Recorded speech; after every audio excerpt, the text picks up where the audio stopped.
पिता परमेश्वर तेरी पवित्र चरणों में आते हैं और तेरी पवित्र हजूरी के लिए हम दिल की गहराइयों से धन्यवाद करते हैं कि आपने हमारे जीवन में आज का जो सुंदर समय दिया है।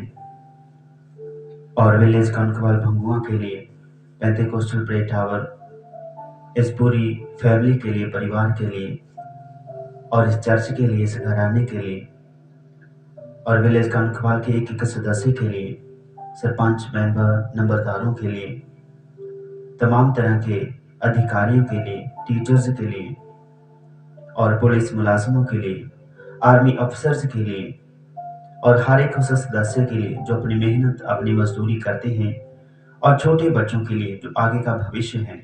हम दुआ करते हैं कि प्रभु उनको सद्बुद्धि और भी बल देके, आत्मा और सच्चाई से भर के इस्तेमाल करिएगा, और विलेज कनकवाल आपकी महिमा के लिए जाना जाए, और आपकी करुणा इस गांव में बहुत ऐसे होने पाए। और मेरे प्रियो, आप सभी का हम स्वागत करते हैं आज इस समय के दौरान, क्योंकि हर समय प्रे टावर में प्रार्थना होती रहती है सभी की सलामती के लिए और सुख और शांति के लिए। तो आप सभी से हमारा निवेदन है, क्योंकि जिस समय जो परमेश्वर ने हमें दिया है, इसको आप अपने बल से, अपने पैसे से, अपने हाथों की मेहनत से खरीद नहीं सकते मेरे प्रियो। ये जो समय परमेश्वर ने हमें दिया है, ये सिर्फ और सिर्फ अपने अनुग्रह के वसीले दिया है, अपने प्रताप के वसीले, अपनी अपार करुणा के कारण हमें जो आज का समय परमेश्वर ने दिया है। इसलिए आप और मैं परमेश्वर का धन्यवाद करें अपने परिवार, अपने घराने के लिए। और परमेश्वर ने मेरे लिए तुझे वचन बोले हैं कि जहां भी तू रहता है, जिस भी गांव, जिस गली, जिस मोहल्ले में तू जाए, उसकी सुख और शांति मांग, और उसकी सलामती के लिए हमें दुआ करनी है। और निरंतर परमेश्वर ने हमें ये सेवा दी हुई है। और इसी दौरान मेरे प्रियो, जब प्रभु यीशु मसीह इस जगत में आ चुके हैं, तो परमेश्वर का वचन हमें सिखाता है कि अपने गुनाहों से पश्चाताप हमें करना है। जो आप लाउडली अभी स्पीकर में आप सभी परमेश्वर की आवाज को, उसके भजन और उसके प्रचार को सुनते हैं, क्योंकि वचन में लिखा है, क्या ही धन्य वह समय है जो संध्या के समय, शाम के समय उसके प्रचार किया जाए, उसके वचन का प्रचार किया जाए, मनन किया जाए। क्या ही धन्य समय है मेरे। बोली हालेलुया, जोर से बोली हालेलुया। और इसी दौरान हम सभी परमेश्वर के वचन की ओर से बहुत सारी बातों को सीखने वाले हैं। जैसे हर दिन, हर शाम, हर सुबह और हर दोपहर और हर आधी रात को परमेश्वर की हजूरी में दुआ प्रार्थना में कुछ समय व्यतीत किया जाता है। लेकिन प्रे टावर में जो जुड़े हुए हैं लगातार, वो इन बातों को जानते हैं कि कब और कैसे, कितना समय प्रार्थना होती है। तो आप सभी के लिए पेंटेकोस्टल प्रे टावर की पूरी मिनिस्ट्री, पूरे सदस्यों के ओर से आप सभी को सलाम, चैन से कि आप सभी को शांति मिले और सुकून मिले। परमेश्वर अपने अनुग्रह में लिए आपको चले। ये जो नया समय परमेश्वर ने आपके जीवन में दिया है, ये आप सभी के लिए बेहद आशीष और उन्नति का कारण हो। आप सभी के लिए, खासकर स्वर्ग राज्य के लिए आपको तैयार कर पाए, और अपने आप को आप तैयार कर पाए। और यही संदेश परमेश्वर का है मेरे प्रियो। तो इस समय के दौरान हम परमेश्वर के वचन में से कुछ अहम बातों को सीखेंगे, जो परमेश्वर के वचन मत्ती की अंजील, उसका 5 अध्याय, उसकी 21 आयत तुम सुन चुके हो। अर्थात मेरे प्रियो, जो हम बात करने वाले हैं अभी, जो हम बातों को करने वाले हैं, इन बातों को आपने क्या कर रखा है? सुन रखा है मेरे प्रियो। सभी बोलिए, आप सभी ने क्या कर रखा है? सुन रखा है। बोलिए, सुन रखा है। किन बातों को? जो हम करने वाले हैं मेरे प्रियो। आमीन। जिन बातों को आज हम इस समय के दौरान करने वाले हैं, और इन सारी बातों को हम सीख चुके हैं, सुन चुके हैं। इसीलिए परमेश्वर का वचन आज आपको और मुझको, आप सभी को ये बयान करता है, तुम सुन चुके हो। क्या सुना है आपने मेरे प्रियो? आमीन। आपने क्या सुना है? एक छोटी सी बात हम आपको बताते हैं। माफी चाहते हैं। आप सभी को एक बात बताते हैं। एक मंडली में प्रचार किया गया, एक मंडली में, एक झुंड में प्रचार किया गया कि आज रात की प्रार्थना होने वाली है, पूरी रात को प्रार्थना होगी मेरे प्रियो। और इस पूरी रात की प्रार्थना के दौरान जो भाई बहन लगातार उस प्रार्थना में शामिल हुए और उसके दौरान जो मौजूदा वहां पर मौजूद थे उनको पता है कि कैसे प्रार्थना हुई, किन विषयों के लिए प्रार्थना हुई, किन किन लोगों के लिए और किन हालातों में प्रार्थना हुई मेरे प्रियो। आमीन। तो इसी दौरान लेकिन जो वहां से हटकर चले गए उनको नहीं पता कि कैसी प्रार्थना हुई, किन के लिए की गई। शायद वो जो भी अपने मन में विचार लिए फिरते होंगे कि शायद हमारे लिए प्रार्थना नहीं की होगी। लेकिन हम आप सभी को बताते हैं प्रे टावर एक ऐसी परमेश्वर ने सेवा इस बिलिस कांकवाल भंगुआ में अपने चर्च को, अपने कलीसिया को स्थापित किया है, अपने दासजन को स्थापित किया है कि एक भी भाई, एक भी बहन, एक भी बच्चा, एक भी बुजुर्ग, जवान, कोई भी बिना प्रार्थना के यहां से लौटकर नहीं जाता है। और जितने भी अपने मन में विश्वास करते हैं उन सभी के लिए आचार्य क्रम और अनुग्रह और शांति जुगम जुग आके साथ में रहने वाली है, क्योंकि आप लोग परमेश्वर के ऊपर विश्वास करने वाले हैं मेरे भाई। हालेलुया। इसी दौरान जो विश्वास करे सो बचाया जाएगा। तुम सुन चुके हो, आमीन। क्या लिखा है? तुम सुन चुके हो कि पूर्व काल के लोगों को कहा गया था कि हत्या ना करना। तो आज हम इस विषय के बीच में से कुछ बातों को हम मनन करेंगे, विचार करेंगे मेरे प्रियो, क्योंकि हर सुबह हर शाम परमेश्वर के वचन का मनन करना और प्रचार करना कितना ही धन्य है। हालेलुया। अपना पूरा ध्यान परमेश्वर की ओर लगाएं मेरे प्रियो, अपने आप को तैयार करें, क्योंकि वचन ऐसा है कि जे उपजाऊ भूमि में बीज बोया जाता है, उपजाऊ भूमि ही जिसमें बीज बोया जाता है वही अपनी उपज को पैदा करती है, ना कि पथरीली जमीन मेरे प्रियो। इसलिए अपने हृदय को उपजाऊ भूमि बनाएं, ताकि जो बीज आपके हृदय में अभी वचन का बीज बोने वाला है और बोया जाए वो आपके जीवन में फलवंत हो। भले ही थोड़ी देरी से उगे लेकिन फलवंत हो, पूरा प्रतिफल और पूरा फल आपके जीवन में लेकर के आए। मैं दुआ करता हूं आप सभी के लिए। हे परमेश्वर, मैं दुआ करता हूं, मैं विनती करता हूं और प्रार्थना करता हूं पवित्र हजूरी आपकी में कि जितने भी भाई बहन जहां पर मौजूद हैं सभी की बुद्धि और हृदय खुल जाए, आत्मिक ज्ञान सामर्थ्य का आत्मा उंडेला जाए और आत्मिक नजरें, आत्मिक कान, आत्मिक हृदय मन दिया जाए और आत्मिक सोच दी जाए और वो आत्मिक वर्तन अंदर मन का वो दिया जाए, ताकि वो पवित्र वचन, आत्मिक वचन उस आत्मिक वर्तन में टिक सके और कार्य करे। मन खुल जाए, बुद्धि खुल जाए, खुदा यीशु के नाम में, आमीन। तो इसी दौरान मेरे प्रिय, जब हम प्रार्थना करते हैं तो हमारा ध्यान जो परमेश्वर की ओर आकर्षित होता है वो क्या है? तुम सुन चुके हो। क्या सुन चुके हैं मेरे प्रिय? हमें क्या लड़ाई झगड़े करने की बातें सुन चुके हैं? हम सुन चुके हैं कि उस जगह पे लड़ाई हो रही है, उस जगह पे अत्याचार हो रहा है और अन्य अन्य जगह पे काल पड़ रहे हैं और बहुत सारी विपत्तियों का लोग सामना कर रहे हैं मेरे प्रिय। हालेलुया। इसी बातों के बीच में से हम सीखते हैं, तुम सुन चुके हो कि पूर्व काल के लोगों को कहा गया था कि हत्या ना करना। आमीन। क्योंकि हत्या क्या है? पाप है मेरे प्रियो। एक ऐसा अपराध है कि हत्या करनी। परमेश्वर ने मनुष्य को क्या बनाया? अपने स्वरूप के ऊपर बनाया। जब एक मनुष्य दूसरे मनुष्य की हत्या करता है तो वो परमेश्वर ही की कारागरी को क्या करता है? नष्ट करता है। और परमेश्वर ही की कारागरी को नष्ट करने की वजह से वो अपराधी ठहरता है, वो कातिल ठहरता है, वो पापी ठहरता है, वो दोषी ठहरता है और उस सजा का हकदार ठहरता है, जिसकी सजा बहुत ज्यादा पीड़ा वाली है मेरे प्रिय। आमीन। तुम सुन चुके हो कि पूर्व काल के लोगों को जो कहा गया था कि हत्या ना करना।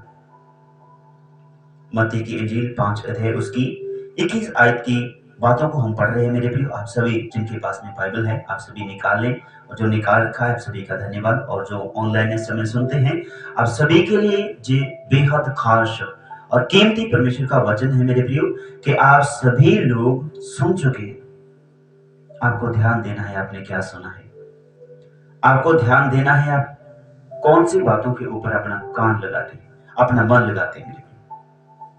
तुम सुन चुके हो कि पूर्व काल के लोगों को ये कहा गया था कि हत्या ना करना, और जो कोई हत्या करेगा वह कचहरी में दंड के योग्य होगा। आज जब हम देखते हैं यदि कोई हत्या होती है तो कचहरी अर्थात परमेश्वर ने जो अधिकार दिए हैं मुलाजमों को, जज साहिब के पास वो सबूत जाता है, वो केस जाता है, तो न्याय के तहत जो हानि की, जुर्माने की जो हानि की बात होती है उसको भरने के लिए जज उसकी हत्या करने वाले को दंड देता है। चाहे तो वो उम्र कैद भी डाल सकता है, वो उनकी इच्छा है। चाहे वो 10 साल की कैद या फिर कोई जुर्माना लगा करके छोड़ सकता है। जिसकी हत्या की है उसके परिवार की देखभाल उसके जिम्मे छोड़ सकता है। ये उसकी खुद की जिम्मेदारी है, उसके खुद का एक हक है, जो अधिकार है, जो पैसे भी वो इस्तेमाल कर सकता है। तो इन्हीं बातों के दौरान हम सीखते हैं कि पूर्व काल के लोगों को जो कहा गया था तुम सुन चुके हो। आमीन। इन्हीं बातों के दौरान हम सीखते हैं यदि कोई हत्या करता है तो वो कचहरी में दोषी ठहरेगा और दंड के योग्य होगा। आज सरकार उसको जेल करती है और यहां तक कि फांसी की, मौत की सजा भी सुनाती है, क्योंकि ये दंड की आज्ञा दी जा चुकी है परमेश्वर के पवित्र वचन के बीच में से। मेरे प्रियो, कि जो कत्ल करेगा वो कत्ल का दोषी होगा और उसे सजा मिलेगी। परंतु ये तो शारीरिक है। आमीन। शारीरिक है, शरीर के द्वारा यदि कोई पाप करता है तो लिखा है पाप की मजदूरी तो मौत है। पाप की मजदूरी क्या है? मौत है। यदि आप कोई मजदूरी, अपनी मेहनत, अपनी दिहाड़ी करते हैं तो उसके दौरान आपकी मेहनत, जिसके घर में आप मेहनत करते हैं उसकी मेहनत आपके झोली में डाल दी जाती है कि ये लो भैया, ये आपकी मेहनत है, आप रख लो, ये आपका हक है। तो इसी दौरान यदि संसारिक जीवन में कोई कत्ल करता है तो उसका जो जुर्माना है, उसकी सजा जो है, कत्ल करता है उसकी मौत है, सरकार उसे देती है। इसी दौरान ये सारी बातों के बीच में से हम सीखते हैं तुम सुन चुके हो कि पूर्व काल के लोगों को ये कहा गया था कि तुम हत्या ना करना, और जो कोई हत्या करेगा वह कचहरी में दंड के योग्य होगा। मेरे प्रियो, परंतु मैं तुझसे ये कहता हूं कि जो कोई अपने भाई पर क्रोध करे वह कचहरी में दंड के योग्य होगा। आमीन। तो क्या जाने मेरे प्रियो, परमेश्वर का वचन कितना कीमती है, कोई इसका मोल दे नहीं सकता। मेरे प्रियो, कोई इसकी कीमत चुका नहीं सकता, क्योंकि जो इतना कीमती है, आप पहले भी बताया कि आप अपने बल से, अपनी मेहनत से, अपने जोर, अपने पैसे से इसको खरीद नहीं सकते। परमेश्वर के भेद को आप समझ नहीं पाएंगे जब तक परमेश्वर का अनुग्रह आपको नहीं समझाएगा। वो अनुग्रह आपको समझने की ताकत नहीं देगा। मेरे प्रियो, ये यीशु के मुख से निकले हुए शब्द हैं, जो खरी शिक्षा हम कहते हैं। वो ये है मेरे प्रियो कि तुम सुन चुके हो कि पूर्व काल के लोगों को ये कहा गया था कि हत्या ना करना, यदि कोई हत्या करेगा तो वो कचहरी में दंड भोगेगा। परंतु मैं तुझसे सच सच कहता हूं, यदि कोई अपने भाई पर क्रोध करे तो वो भी कचहरी में सजा का हकदार होगा, दंड भोगेगा। आमीन। तो देखिए, कत्ल करने की जो दंड की सजा है, दंड है, वो भी मौत का है, और जो क्रोध करने का दंड है वो भी मौत है। कचहरी में दंड भोगने की सजा उसको सुनाई जाएगी। मेरे प्रियो, इसीलिए यदि मैं आपको थोड़ी सी एक्सप्लेन करता हूं, इन सारी बातों को बताता हूं उदाहरण के तौर पर, आसान और सीधा करके आपको बताता हूं, आप गौर से सुनिएगा। आप सभी के लिए जो वचन है मेरे प्रियो, सबसे पहले मेरे लिए, मेरे परिवार घराने के लिए, फिर जो उसके बाद आपके लिए जो वचन है, आप सभी के लिए, जो भी जहां पर बैठे हैं, आप सभी के लिए जो वचन है मेरे प्रियो। और जो कोई अपने भाई पर क्रोध करे वो दंड के योग्य होगा, उसके ऊपर दंड आएगा, वो कचहरी में दंड भोगेगा। क्यों भोगेगा आपको हम बताते हैं, एग्जाम्पल देते हैं मेरे प्रियो। जब आप किसी कार्य के विषय में सोचते हैं तो आप काम करते हैं, सीधा ऐसे नहीं मिले बिना सोचे समझे आप किसी कार्य को करने लग जाओगे, ऐसा नहीं होता मेरे प्रियो। होता है तब जब अपने मन में, आप अपनी सोचों में उसकी कल्पनाएं करते हैं, अपने हृदय में, अपने मन में, अपनी बुद्धि से उन विचारों को सोचते हैं कि कैसे करना है, फिर उसको अंजाम दिया जाता है। वैसे ही जब आप अपने किसी भाई बंधु पर, अपनी बहन, अपने किसी भी साक संबंधी, अपने पड़ोसी पर, जहां पर लिखा है यदि कोई अपने भाई पर क्रोध करेगा, अगर आप क्रोध करते हैं, आप क्रोध में बहुत सारी बातों को उत्पन्न करेंगे। आपका माइंड जो है वो बदला लेने की भावना उत्पन्न कर देगा आपके हृदय में, और आपको ये लगेगा कि इसने मेरा जो बुरा किया, मैं आज क्रोधित हूं और मेरे साथ इसने ऐसा सलूक किया, अब मैं इसका डबल करके इससे वापस लेऊंगा। और इसने मुझे एक बार थप्पड़ मारा है और मैं इसे 2 बार थप्पड़ मारूंगा। अगर उसने कोई बुरा शब्द बोल दिया तो मेरे प्रिय वो शब्द कड़वाहट बन के अंदर घाव करता रहता है, वो अंदर जख्म दिन प्रतिदिन वो बढ़ता रहता है, और फिर एक ना एक दिन जो भावनाएं उसके मन में थी बदला लेने की कि मेरे ऊपर इसने बुरा इल्जाम लगाया है और मैं इस इल्जाम का बदला लूंगा, वही भावना, वही नफरत का बीज उसके हृदय में बो दिया गया। और जब वो फलवंत होता गया, उसको पता नहीं चला, आमीन, उसको पता नहीं चला कि मेरे अंदर हो क्या रहा है। मेरे अंदर बदला लेने की भावना सिर्फ वो यही रखता है कि उसने मुझे बुरा कहा और मैं इसका बदला लूंगा। सिर्फ इतनी सी बात, मेरे प्रियो, इतनी सी बात को लेकर के वो अपने हृदय में हर सुबह हर शाम जब सोता उठता बैठता यही विचार करता कि मैं बदला लूंगा, मैं अपने शोकित मन का, जो मुझे उसने शर्मिंदा किया, मैं उसका बदला लूंगा। जे बदले की भावना उसके जीवन में ऐसी उत्पन्न हो गई, बदला लेने की भावना क्रोध बनकर आई और क्रोध में उसने हत्या कर दी और फिर दंड के पात्र बन गया। मेरे प्रियो, दंड की आज्ञा उस पर आ गई, क्योंकि लिखा था कत्ल ना करना। और फिर यीशु ने तो बिल्कुल क्लियर कर दिया, क्योंकि कत्ल कब करेगा, जब उसके हृदय में कोई बुड़बुड़ाहट सी, कोई क्रोध की बातें उत्पन्न होंगी। इसीलिए यीशु ने उसकी जड़ को पकड़ा। कत्ल कब होता है, जब कोई क्रोधित होता है, आमीन। बदले की भावना किसी के हृदय में होती है, तब कत्ल होती है, तब जो लाठी एक दूसरे के ऊपर लगाते हैं, मारते हैं, एक दूसरे को घात करते हैं, मेरे प्रिय, आमीन। इन्हीं बातों के दौरान प्रभु यीशु मसीह ने उस बीमारी का जो लोगों में है, नफरत की भावना, उसकी जड़ को पकड़ा और फिर कहा यदि कोई अपने भाई के विषय में क्रोध करेगा तो वो कचहरी में दंड के योग्य होगा, दंड पाएगा। क्योंकि ये जगत जो है मेरे प्रियो, कत्ल करने की वजह से दोषी ठहराएगा, दंड देगा। लेकिन परमेश्वर प्रभु यीशु मसीह की हजूरी ऐसी है कि यदि तू अपने भाई पर भी क्रोध करता है तो भी तू दंड के योग्य होगा, तुझे दंड मिलेगा। अगर दंड से बचना है तो आपको कत्ल नहीं करना, अगर कत्ल नहीं करने से बचना है तो आपको क्रोध नहीं करना, मेरे प्रियो, आमीन। अगर क्रोध नहीं करना तो मेरे प्रियो आपको बिल्कुल शांति से परमेश्वर की हजूरी में बने रहने की विनती हम आपके चरणों में आपके आगे करते हैं, क्योंकि लिखा है पश्चाताप कीजिए क्योंकि समय निकट है, स्वर्ग का राज्य निकट है। मेरे प्रियो, फिर समय नहीं मिलेगा।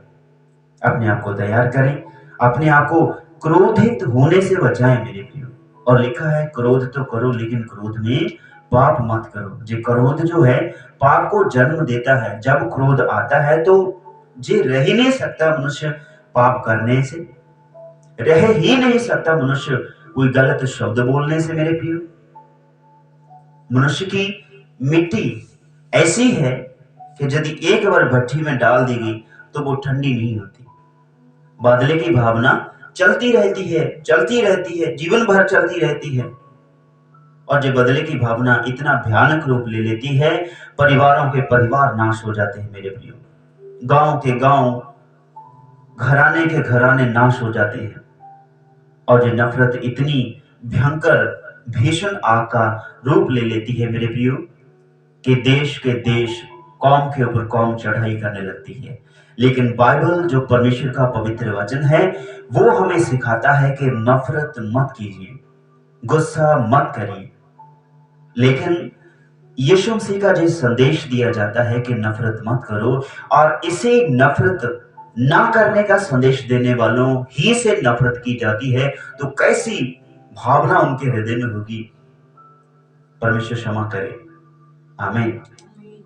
तो देखिए, क्रोध यदि आप करते हैं तो आप कचहरी में दंड के योग्य हो जाते हैं। जे प्रभु यीशु मसीह के पवित्र मुख के बीच में से निकली हुई बातें हैं, जो हम अभी आपके साथ में कर रहे हैं मेरे प्रियो। तो आप सभी सुन चुके हैं। क्या सुन चुके हैं? कि पूर्व काल में लोगों को कहा गया था कि हत्या ना करना, और जो कोई हत्या करेगा वह कचहरी में दंड के योग्य होगा। परंतु मैं तुमसे ये कहता हूं कि जो कोई अपने भाई पर क्रोध करेगा वह कचहरी में दंड के योग्य होगा, और जो कोई अपने भाई को निकम्मा कहेगा वह महासभा में दंड के योग्य होगा। इसीलिए मेरे प्रियो, आप क्रोध करते हैं, बात अलग है। कत्ल करते हैं, वो सरकार के हाथों में है। लेकिन जो कोई अपने भाई को निकम्मा या कहे हे मूर्ख, तो मेरे प्रियो वो भी परमेश्वर की दरगाह में, परमेश्वर के पवित्र वचन के अनुसार पवित्र हजूरी में वो दंड पाएगा। यदि आप किसी को मूर्ख शब्द भी कहते हैं और किसी के ऊपर क्रोध करते हैं, तो इसीलिए मेरे प्रियो क्रोध करना जायज है, लेकिन किन किन बातों के ऊपर वो आप नहीं जानते। जानने के लिए बने रहिए पेंटिकोस्टल प्रेयर टावर की इस सच्ची और खरी शिक्षा के साथ में। आइए हम थोड़े समय के लिए दुआ करेंगे।